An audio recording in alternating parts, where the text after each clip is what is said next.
BA द्वितीय वर्ष चतुर्थ सत्र हिंदी ऐच्छिक प्रश्न पत्र क्रमांक 8 में हमने एक पाठ्यांश आरंभ किया था जिसका शीर्षक था पारिभाषिक शब्दावली। इस पारिभाषिक शब्दावली के अंतर्गत लगभग सारी चीज़ें हो गई हैं। अब केवल हिंदी शब्द संपदा के जो जो भाग है उस पर हम चर्चा कर रहे थे और उसमें से अर्थ के आधार पर शब्दों का वर्गीकरण, यह बात चल रही थी कि देखिए कि प्रत्येक शब्द का कोई ना कोई मूल अर्थ होता है जिसको आप मुख्यार्थ या मूलार्थ या वाच्यार्थ, जिसको शब्दकोशगत अर्थ कहा जाता है। यह अर्थ एक संकल्पना के रूप में, एक अवधारणा के रूप में हमारे अंतःकरण में हमेशा रहता है और उसको प्रकट करने के लिए हम उसके एक प्रतीक का प्रयोग करते हैं जिसको हम शब्द कहते हैं। मतलब ये जो संकल्पनाएं हमारे हृदय में स्थित होती हैं, हमारे मस्तिष्क में स्थित होती हैं, उनको समाज, संस्कृति, संदर्भ, वक्ता की मानसिक स्थिति आदि के कारण उस शब्द के अर्थ उससे प्राप्त होते हैं। यानी लेखक या वक्ता या कवि या कोई साहित्यकार जिस शब्द का प्रयोग करता है उस प्रयोग शब्द का अर्थ समाज सापेक्ष होता है, संस्कृति सापेक्ष होता है, संदर्भ सापेक्ष होता है और सबसे महत्वपूर्ण वक्ता की मानसिक स्थिति क्या है, वक्ता क्या सोच रहा है, उस आधार पर उसका अर्थ ग्रहण करना चाहिए। और अर्थ को ध्यान में रखते हुए हमारे भाषाविदों ने 5 प्रकार के शब्द कहे हैं। मतलब अर्थ के आधार पर शब्दों का वर्गीकरण 5 प्रकारों में होता है, 5 वर्गों में होता है। पहला वर्ग है पर्यायवाची शब्द, जिसको मराठी में समानार्थी शब्द कहते हैं, अंग्रेजी में सिनोनिम्स कहा जाता है। ये पहला प्रकार कौन सा प्रकार है? वह है पर्यायवाची शब्द, जिसको मराठी में समानार्थी शब्द कहा जाता है, अंग्रेजी में सिनोनिम्स कहा जाता है। दूसरा प्रकार होता है विलोम या विपरीतार्थ शब्द, जिसको मराठी में विरुद्धार्थी शब्द कहा जाता है, अंग्रेजी में एंटोनिम्स कहा जाता है। अब देखिए ये बहुत महत्वपूर्ण भाग हैं, ये 2 वर्ग अर्थ के आधार पर। बाकी के 3 उतने महत्वपूर्ण नहीं। ज्यादा से ज्यादा हम पर्यायवाची या समानार्थी शब्दों का प्रयोग करते हैं या फिर विरुद्धार्थी शब्दों का प्रयोग करते हैं। कभी कभी ऐसे शब्द होते हैं जो अनेकार्थवाचक होते हैं, मतलब जिसके अनेक अर्थ निकल सकते हैं। तो तीसरा भाग हुआ, तीसरा विभाग या तीसरा वर्ग हुआ शब्दों का अर्थ के आधार पर अनेकार्थी शब्द। लेकिन कुछ ऐसे शब्द होते हैं जो दिखने में, मतलब पढ़ते समय जिनकी संरचना समान दिखाई देती है लेकिन अर्थ भिन्न होता है, उनको कहते हैं हम श्रुति सम भिन्नार्थक युग्म शब्द। मतलब सुनने में या लिखने में ये लगभग समान लगते हैं लेकिन इनका अर्थ बहुत दूर होता है, बहुत अलग होता है। और 5वां वर्ग है, अर्थ के आधार पर शब्दों का 5वां वर्ग है, वह है अनेक शब्दों के लिए एक शब्द।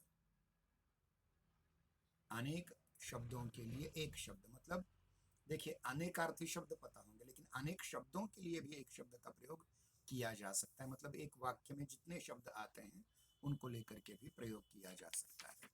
तो इस प्रकार हम देखते हैं कि अर्थ के आधार पर शब्दों के 5 प्रकार होते हैं। पर्यायवाची शब्द, जिसको मराठी में समानार्थी शब्द कहा जाता है, अंग्रेजी में सिनोनिम्स कहा जाता है।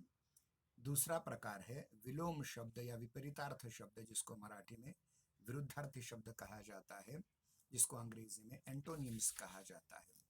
इसी प्रकार हम देखते हैं आगे चल करके कुछ ऐसे शब्द होते हैं जो अनेक अर्थ का वाचन करते हैं, अनेक अर्थवाची शब्द होते हैं, जिनको अंग्रेजी में होमोनिम्स कहा जाता है, जिन्हें अंग्रेजी में होमोनिम्स कहा जाता है। कुछ ऐसे शब्द होते हैं जो श्रुति सम और भिन्न अर्थ, मतलब सुनने में या पढ़ने में या लिखने में लगभग समान लगते हैं लेकिन उसका अर्थ अलग होता है, उनका अर्थ अलग होता है। और ऐसे दो दो शब्द, युग्म शब्द, और कुछ ऐसे शब्द होते हैं जो अनेक पदों के लिए या अनेक शब्दों के लिए एक ही शब्द या का प्रयोग करते हैं, एक ही शब्द या एक ही पद का प्रयोग करते हैं। तो देखिए ये बहुत लंबा भाग जाएगा। हम कुछ वर्णानुक्रम से एक 20-20 शब्द आपके सम्मुख रखने का प्रयास करेंगे। देखिए, अ से शुरू अगर कर देते हैं तो पहला शब्द होता है अमृत। तो अमृत, इसकी पीडीएफ भी आपको मिल जाएगी। अमृत शब्द में, अमृत शब्द का अर्थ यानी उसके समानार्थी शब्द जो हैं उनमें पीयूष, सुधा, अमी वगैरह का प्रयोग होता है। दूसरा शब्द है अंग, अवयव, भाग, हिस्सा, अंश या खंड। अग्नि, आग, पावक, अनल, वह्नि, हुताशुण, कृषाणु, वैश्वानर इत्यादि शब्द अग्नि के लिए प्रयुक्त होते हैं। उसके उपरांत असुर शब्द के लिए प्रयुक्त होने वाले अनेक शब्द हैं। धनुज, दानव, दैत्य, राक्षस, निशिचर, निशाचर, रजनीचर वगैरह। अरण्य के लिए शब्द हैं जंगल, वन, कानन, विपिन, अटवी वगैरह। अश्व के लिए घोड़ा, वाजी, हय, घोटक, तुरग, तुरंग वगैरह। अंकुर के लिए शब्द है अंकुआ, कोंपल, कल्ला, नवोद्भिद वगैरह। अंचल के शब्द है पल्ला, पल्लू, आंचल। अंत के लिए शब्द हैं समाप्ति, अवसान, इति, उपसंहार वगैरह। और भी इसके शब्द जुड़ जाते हैं फल, अंजाम, परिणाम, नतीजा वगैरह। अचल के लिए शब्द हैं पर्वत, पहाड़, गिरी, शैल, स्थावर वगैरह। अचला के लिए शब्द हैं पृथ्वी, धरती, धरा, भू, भूमि, इला, अवनी, मेदिनी वगैरह। तो ये सारे शब्द जो हैं एक ही शब्द के अनेक पर्यायवाची या समानार्थी शब्द होते हैं। ऐसे हजारों शब्द हैं। अब अ के देखें, हम आ के देखेंगे। आंख, आंख के पर्यायवाची शब्द है नयन, नेत्र, लोचन, चक्षु, दृग, नजर वगैरह। आम के लिए, आम जो फल होता है, जो खास करके इस समय में शायद आप खा रहे हैं, हम भी खा रहे हैं, आम्र, रसाल, सहकार, अमृत फल वगैरह। आकाश के लिए शब्द हैं व्योम, गगन, अंबर, नभ, आसमान, अनंत वगैरह। आनंद के लिए शब्द हैं मोद, प्रमोद, आमोद, हर्ष, आह्लाद, उल्लास वगैरह। आंधी के लिए शब्द है तूफान, अंधड़, बवंडर, प्रभंजन वगैरह। आखेट के लिए शब्द है मृगया, शिकार। आज्ञा के लिए शब्द है अनुमति, हुक्म, हुक्म, आदेश, कहना। आत्मज के लिए शब्द हैं बेटा, पुत्र, सुत, तनुज वगैरह।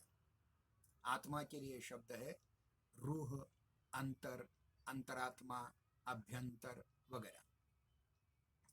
आदमी के लिए शब्द है मनुष्य, मानव, मनुज, मानुष, इंसान। आदित्य मतलब सूर्य के लिए शब्द हैं दिनकर, दिवाकर, प्रभाकर, रवि, सूर्य, दिनेश, भानु, हिरण्यगर्भ वगैरह। तो ये इस प्रकार से बहुत सारे शब्द होते हैं। जैसे हमारा देश आर्यावर्त, जो प्राचीन नाम है हमारे देश का, उसके लिए आज हम प्रयुक्त करते हैं भारत, हिंद, हिंदुस्तान, इंडिया, जम्बू द्वीप वगैरह वगैरह। तो ये सारे शब्द हैं। जैसे अब ई पर के देखेंगे इंदिरा। इंदिरा शब्द का अर्थ होता है इंदिरा, जिससे इंदिरा गांधी है, बहुत प्रसिद्ध है।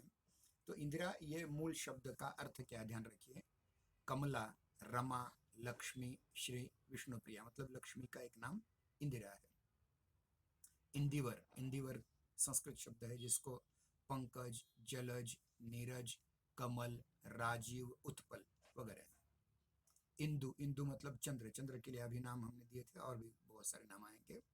चांद, राकेश, चंद्रमा, सुधाकर, चंद्र, निशाकर, हिमांशु, रजनीकांत, सुधांशु, राकापति, राकेश, विधु, शशि, तारापति, मृगांक।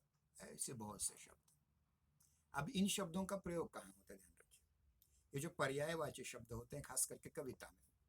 कविता एक ऐसी विधा है जिसमें कम शब्दों में अधिक अर्थ प्रकट किया जाता है। और उसमें अलंकारों का प्रयोग होता है, खास करके अंत्यानुप्रास अलंकार। अंत्यानुप्रास अलंकार में किसी एक अवधारणा को के लिए कोई शब्द नहीं मिल रहा है आपको, या उस अवधारणा को प्रकट करने वाला शब्द उस ढांचे में नहीं बैठ रहा है, तो आप उसका पर्यायवाची शब्द इस्तेमाल कर सकते हैं। ऐसे बहुत से शब्द हैं। आप उसे लेते हैं, उजाला। उजाला मतलब प्रकाश, ज्योति, प्रभा, आभा, रोशनी। उत्पत्ति का मतलब जन्म, पैदाइश, उद्भव वगैरह। उत्सव का पर्व, आयोजन, समारोह, त्योहार, क्षण इत्यादि। उत्साह, हौसला, उमंग, जोश। उदधि, उदधि मतलब समुद्र। उदधि के समानार्थी शब्द है सागर, समुद्र, सिंधु, जलधि, पयोधि, नदीश वगैरह। उद्यान के लिए उपवन, बाग, बगीचा। इस प्रकार से हजारों शब्द। तो ये रहे कुछ शब्द हमने आपके सम्मुख रखे। इसकी PDF बनाकर आपके ग्रुप पर डाल दी जाएगी, आप उसे पढ़ते रहिएगा। उसके उपरांत हम दूसरे प्रकार के शब्द देखते हैं, एंटोनिम्स, जिसको विलोम या विपरीतार्थ शब्द या मराठी में विरुद्धार्थी शब्द कहा जाता है। अब देखिए, एक के लिए एक ही विरुद्धार्थी शब्द होगा, मतलब ये युग्म होंगे। जैसे अनाथ, अनाथ के लिए सनाथ। अवनति, उन्नति। अल्पज्ञ, बहुज्ञ। अंतरंग, बहिरंग। अल्पायु, दीर्घायु। अवनत, उन्नत। अंतर्द्वंद्व, बहिर्द्वंद्व। अंतर्मुखी, बहिर्मुखी। अल्प, बहु। अग्रज, अनुज। अपेक्षा, उपेक्षा। अधम, उत्तम।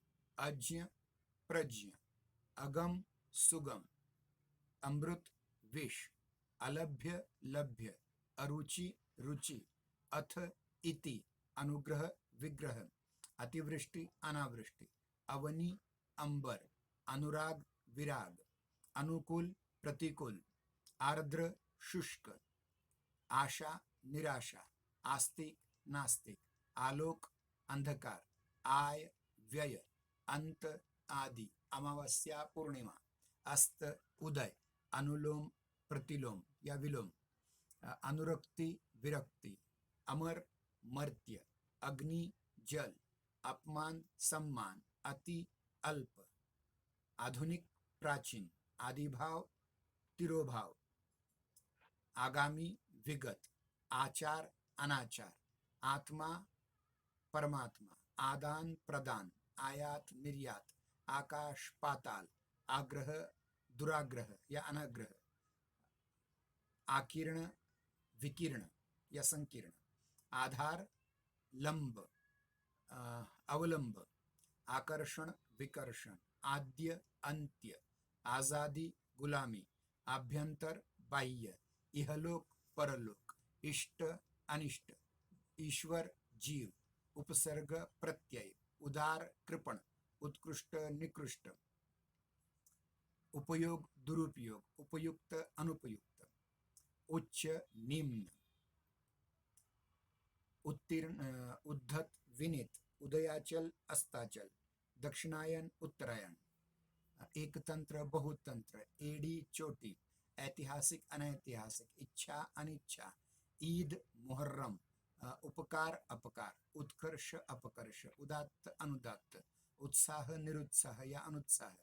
उत्तम, अधम। उद्यमी, निरुद्यम, निरुद्यम। उत्थान, पतन। उधार, नगद। ऊपर, नीचे। ऊपरी, अधः। उपभुक्त, अनुपभुक्त। उग्र, सौम्य। एकता, अनेकता। एकत्र, विकीर्ण। ऐश्वर्य, अनैश्वर्य या दारिद्र्य। एकेश्वरवाद, बहुदेवतावाद। तो इस प्रकार से विलोम शब्द चलते हैं। ये केवल कुछ उदाहरण हमने देखे।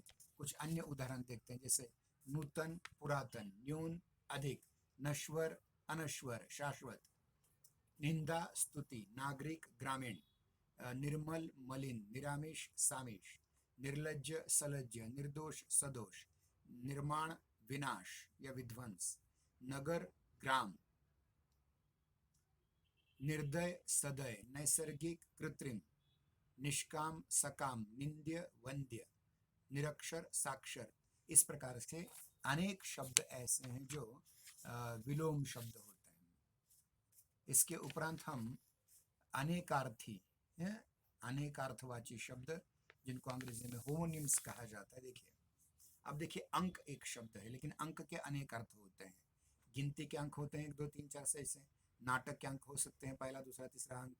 अध्याय हो सकते हैं पहला दूसरा तीसरा अध्याय। चिन्ह कोई अंकन करना किसी चिन्ह को। गोद, अंक मतलब गोद, बच्ची, बच्चे को अपने अंक में लेना, गोद में लेना। भाग्य, अंक का अर्थ भाग्य भी होता है और एक संख्या, आंकड़ा। उसके बाद अर्थ, अर्थ का अर्थ होता है मतलब, कारण, लिए, धन, अर्थ का अर्थ धन भी है अर्थशास्त्र वाला। प्रयोजन, अज का अज, अज मतलब जो जन्मा नहीं ऐसा। ब्रह्मा, बकरा, दशरथ के पिता का नाम अज है, रघु के पुत्र का नाम अज है। मेष राशि, राशि जो कहा जाता है मेष, उसको अज कहा जाता है, और शिव को भी अज कहा जाता है। अर्क, अर्क का अर्थ होता है सूर्य या काढ़ा। उसके बाद अब्ज, अब्ज का अर्थ होता है कमल, शंख, चंद्रमा। अंग, अंग का अर्थ होता है शरीर, भाग, भेद, पक्ष। अंबर का अर्थ होता है आकाश या कपड़ा इत्यादि बहुत सारे शब्द हैं। गुण, गुण का अर्थ होता है रस्सी, शील, गुना, स्वभाव, कौशल, सत्व, रजस, तमस आदि गुण। गो का अर्थ होता है, देखिए गो शब्द का अर्थ क्या होता है, गाय, स्वर्ग, पृथ्वी, वज्र, आंख, बाण, सरस्वती, सूर्य और बैल इत्यादि गौ शब्द के अर्थ हैं। तो इस प्रकार से देखते हैं कि एक ही शब्द के बहुत सारे अर्थ हो सकते हैं। जैसे द्रोण, दोना जिसको हम पत्रावली के साथ लेते हैं वो द्रोण, ये एक अर्थ होता है। फिर कौवे को भी कहा जाता है, ढोंगी को भी द्रोण कहा जाता है।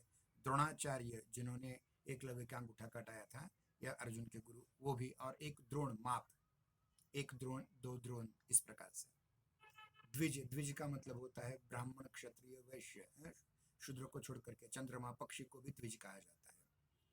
तारा, तारा शब्द का अनेक अर्थ हैं, जैसे नक्षत्र, बाली की पत्नी का नाम, बृहस्पति की पत्नी का नाम, आंख की पुतली को भी तारा कहा जाता है। इस प्रकार से बहुत सारे शब्द हैं जो अनेकार्थवाचक है। एक दो और लेंगे, जैसे हस्ती, हस्ती का मतलब होता है, हिंदी शब्द कहा जाए तो, संस्कृत शब्द कहा जाए तो उसका होता है हाथी, सुंड वाला हाथी, हस्ती।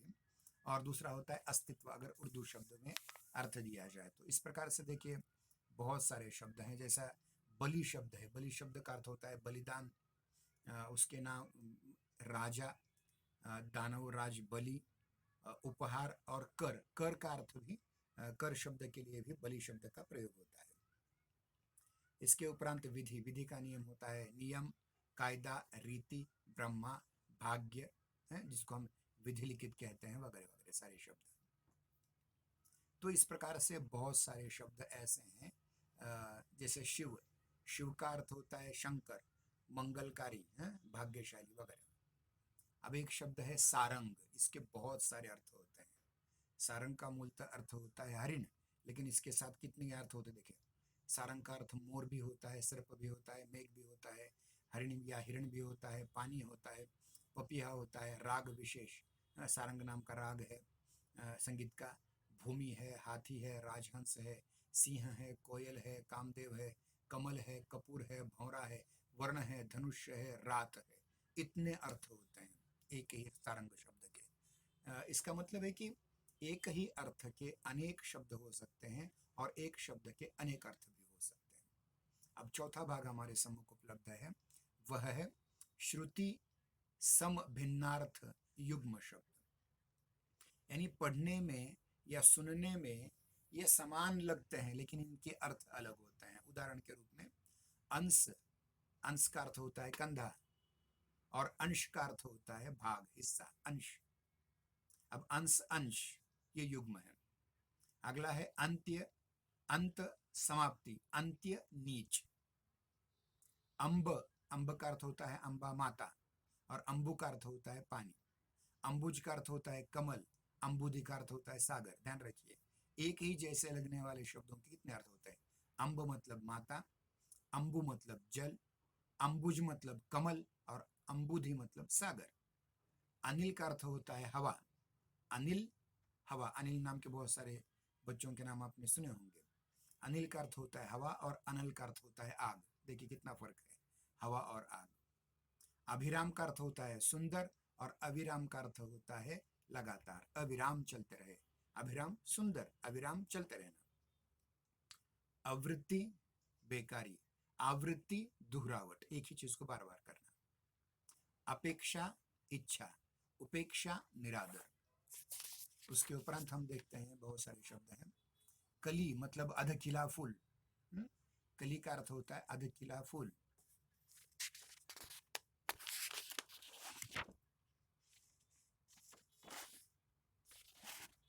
और कली का अर्थ होता है कलियुग।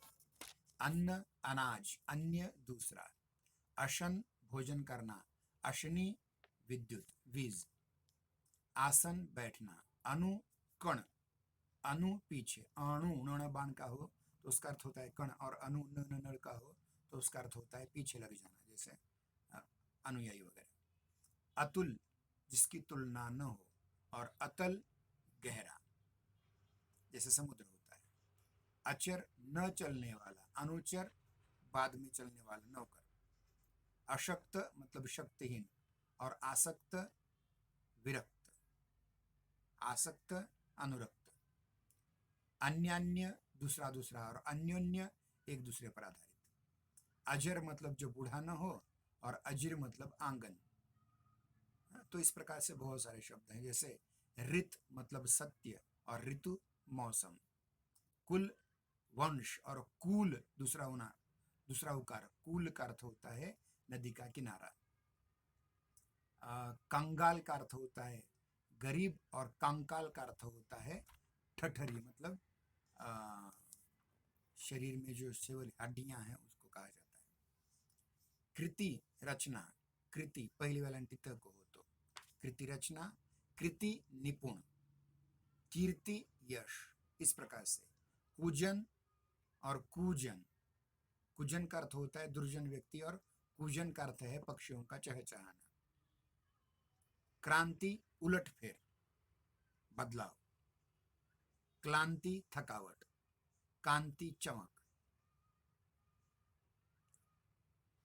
इत्र सुगंध वाला द्रव्य, और इतर भिन्न दूसरा। इंदु मतलब चंद्रमा, और इंदुर का मतलब होता है चूहा। कटक मतलब सेना, कटुक मतलब कड़ुआ। कंजर मतलब नीच पुरुष, और कुंजर मतलब हाथी।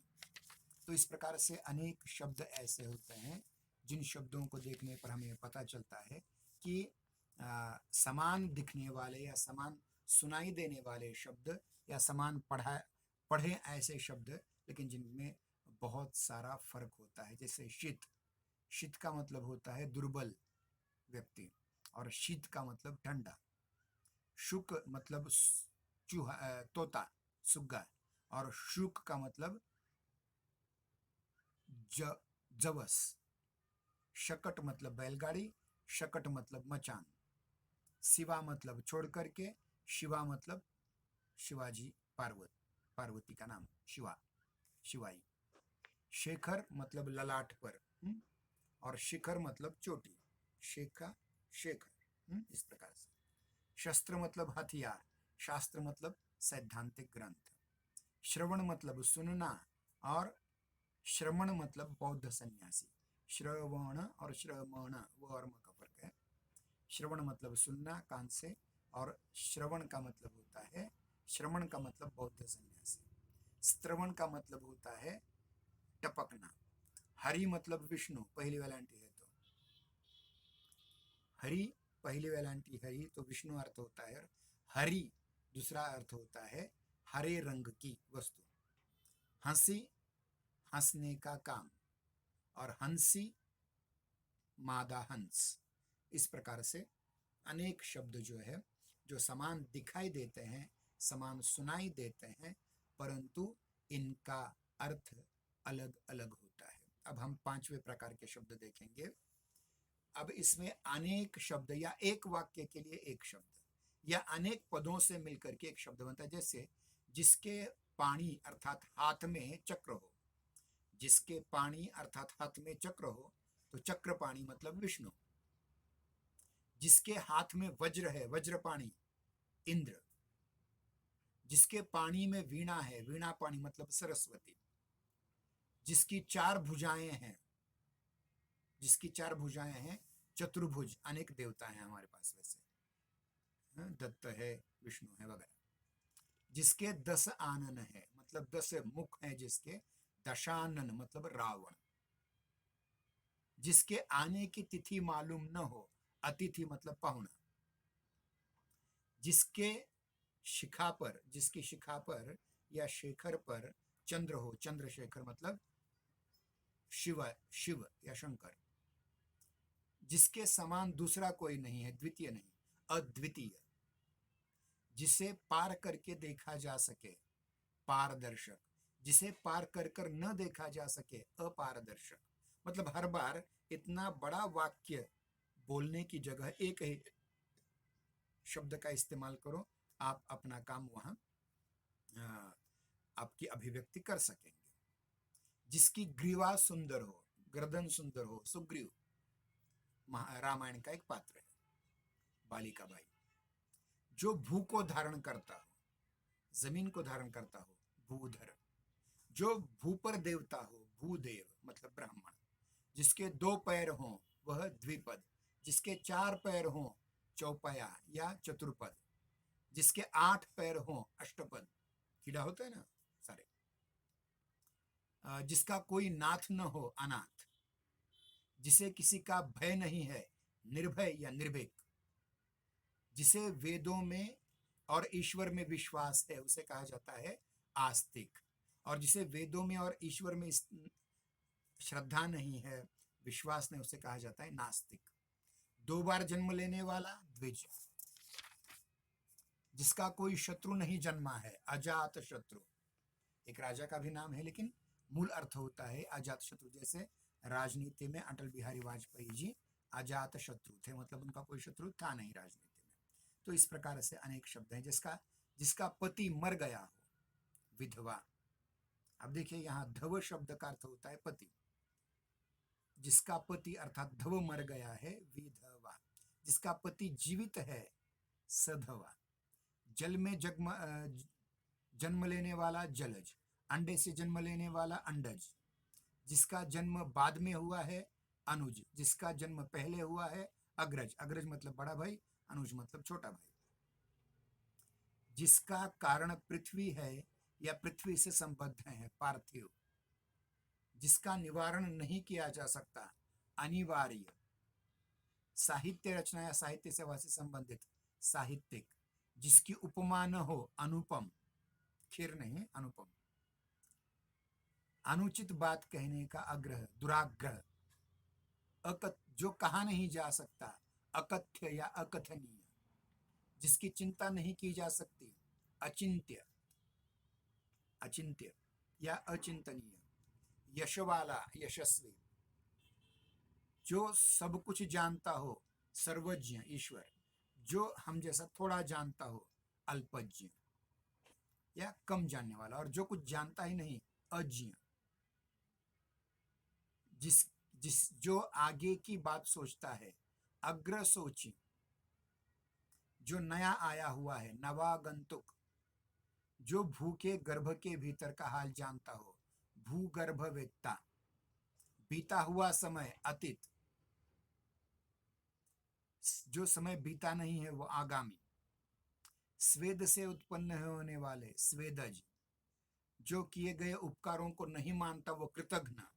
जो किए गए उपकारों को मानता है वो कृतज्ञ। न मरने वाला, अमर। विष्णु को मानने वाला, वैष्णव। शिव को मानने वाला, शैव। शक्ति को मानने वाला, शाक्त। गणेश को मानने वाला, गणपत्य, गणपति को मानने वाला। अच्छे कुल में उत्पन्न हुआ, कुलीन। जो सब में व्याप्त है, सर्वव्यापी। जो किसी ओर से है, किसी की ओर से है, आया हुआ है, किसी के प्रति की ओर से, प्रतिनिधि। गिरा हुआ, पतित। जो बहुत बोलता है, वाचाल। इंद्रियों को जीतने वाला, जितेंद्र या जितेंद्रिय। अवश्य होने वाला, अवश्यंभावी। एक स्त्री के वशीभूत, का स्वभाव है स्त्रैण, जो स्त्री के वशीभूत रहता है उसे कहा जाता है स्त्रैण। जो युद्ध में स्थिर रहता है युधिष्ठिर, बड़े पांडव का नाम। जो कर्तव्य से च्युत हो गया है, कर्तव्यच्युत, जो कभी भी गिर नहीं सकता, च्युत नहीं हो सकता, अच्युत श्री कृष्ण का एक नाम। जो क्षमा पाने लायक है, क्षम्य, जो बात वर्णन के बाहर की है, वर्णनातीत, जिसका हम वर्णन नहीं कर सकते। जो स्त्री सूर्य भी न देख सके, असूर्य पश्चा,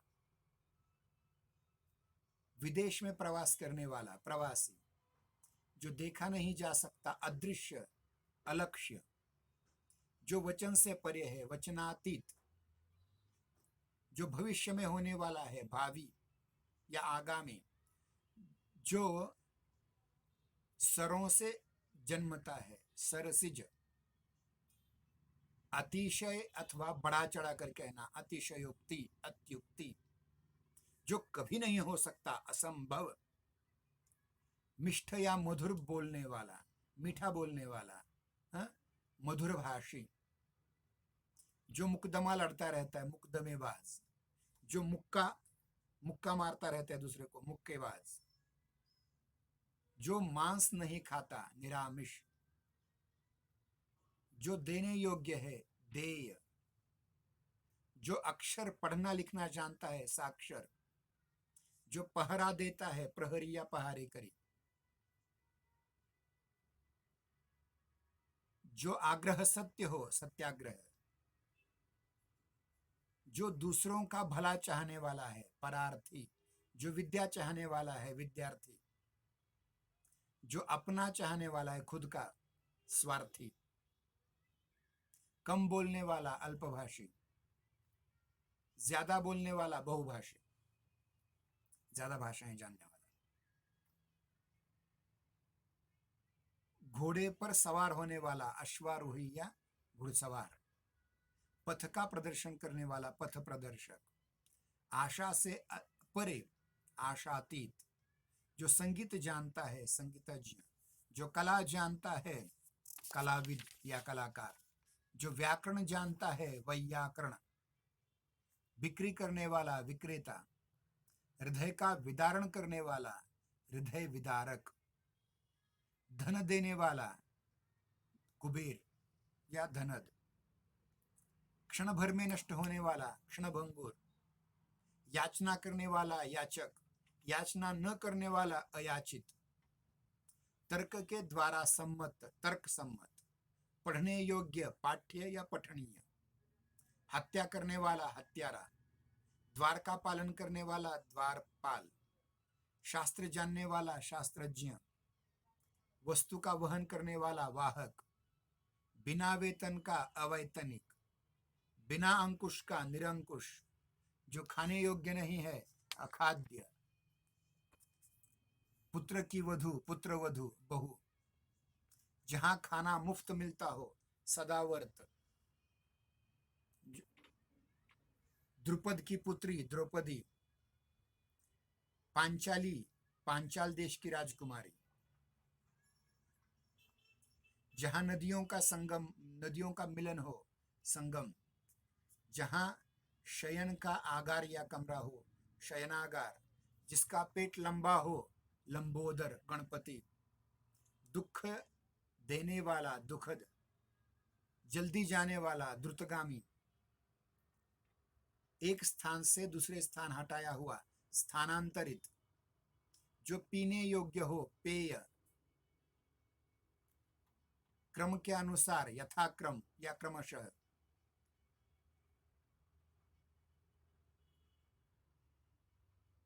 मेघ की तरह नाद करने वाला, मेघनाद, रामायण का एक पात्र, ऐसी स्त्री जिसकी कोई संतान न हो, वंध्या या बांझ, एक ही समान उदर से, मतलब एक ही माँ के दो बच्चे, सहोदर। तो इस प्रकार से बहुत सारे शब्द आज हमने देखे।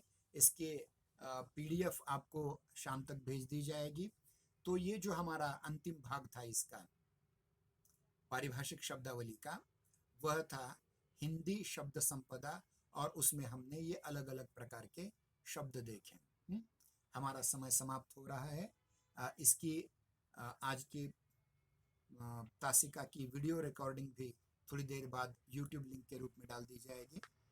और कल फिर हम अगले टॉपिक की ओर जाएंगे, जिसका नाम है राजभाषा हिंदी। बहुत ही महत्वपूर्ण संविधान सम्मत राजभाषा हिंदी कैसे थी, कैसे बनी, और उसमें कौन कौन से संवैधानिक प्रावधान हैं, और अब तक राजभाषा हिंदी किस प्रकार से थी, इसको लेकर के हम चर्चा कल की तासिका में करेंगे। तब तक के लिए धन्यवाद।